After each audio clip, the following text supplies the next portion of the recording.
आजादी का सफर की आज की कड़ी में हम स्वतंत्रता सेनानी और देश के पूर्व प्रधानमंत्री पीवी नरसिम्हा राव का स्मरण कर रहे हैं, जिनकी आज जयंती है।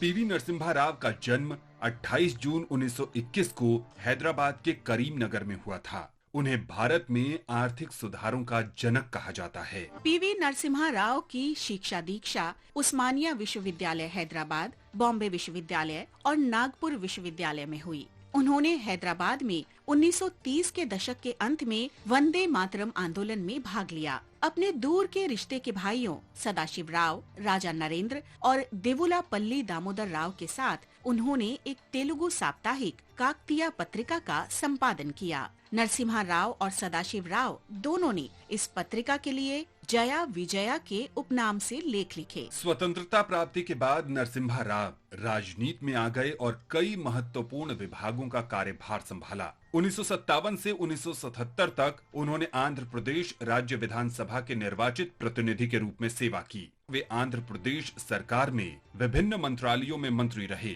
1971 में नरसिम्हा राव आंध्र प्रदेश के मुख्यमंत्री बनाए गए। अपने कार्यकाल के दौरान उन्होंने कड़ाई से भूमि सुधार और भूमि सीलिंग कानून लागू किया। उन्होंने तथाकथित छोटी जातियों के लिए आरक्षण भी सुनिश्चित किया। 1977 में वे लोकसभा के लिए चुने गए और गृह मंत्रालय से लेकर रक्षा और विदेश मंत्रालय तक विभिन्न महत्वपूर्ण मंत्रालयों में कार्यरत रहे। पीवी नरसिम्हा राव 1991 में भारत के प्रधानमंत्री बने और उन्होंने भारतीय अर्थव्यवस्था के उदारीकरण का सफल नेतृत्व किया। आर्थिक सुधारों से भारतीय अर्थव्यवस्था विदेशी निवेश के लिए खुली। पूंजी बाजार में सुधार हुआ, घरेलू व्यापार का विनियमन संभव हुआ और व्यापार व्यवस्था में भी सुधार आया। इन सुधारों का प्रभाव इस वास्तविकता से आंका जा सकता है कि देश में कुल विदेशी निवेश 1991-92 में 13 करोड़ 20 लाख डॉलर से बढ़कर 1995-96 में 5 अरब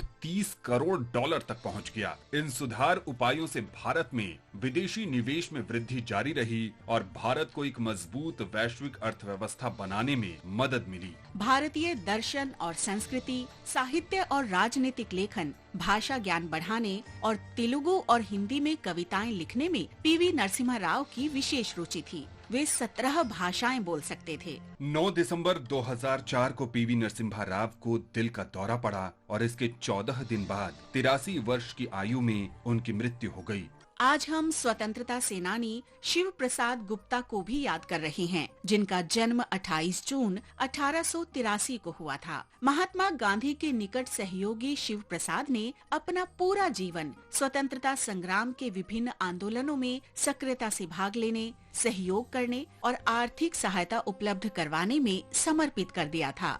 भारतीय स्वतंत्रता संग्राम को आगे बढ़ाने के उद्देश्य से शिव प्रसाद गुप्ता ने 1920 में हिंदी दैनिक आज की शुरुआत की। वे कई सालों तक इंडियन नेशनल कांग्रेस के कोषाध्यक्ष रहे। उन्होंने वाराणसी में महात्मा गांधी काशी विद्यापीठ की स्थापना की। इस विद्यापीठ का उद्देश्य उन युवाओं को अवसर देना था जिन्होंने स्वतंत्रता संग्राम में भाग लेने के लिए अपनी पढ़ाई बीच में ही छोड़ दी थी। शिव प्रसाद ने अकबरपुर में भारत का पहला गांधी आश्रम स्थापित करने के लिए 150 एकड़ जमीन दी। इस आश्रम का उद्देश्य स्वदेश में निर्मित खादी वस्त्रों के उत्पादन और बिक्री को बढ़ावा देना था। गांधी जी ने शिव प्रसाद गुप्ता को राष्ट्र रत्न की उपाधि प्रदान की थी। शिव प्रसाद वाराणसी में इंडियन नेशनल कांग्रेस के 1928 के अधिवेशन के आयोजन और व्यवस्था में सक्रिय रहे थे। ये अधिवेशन उनके निवास सेवा उपवन में आयोजित किया गया था। वहां से मिलने वाले आतिथ्य सत्कार को देखते हुए गांधी जी ने उनके निवास स्थल को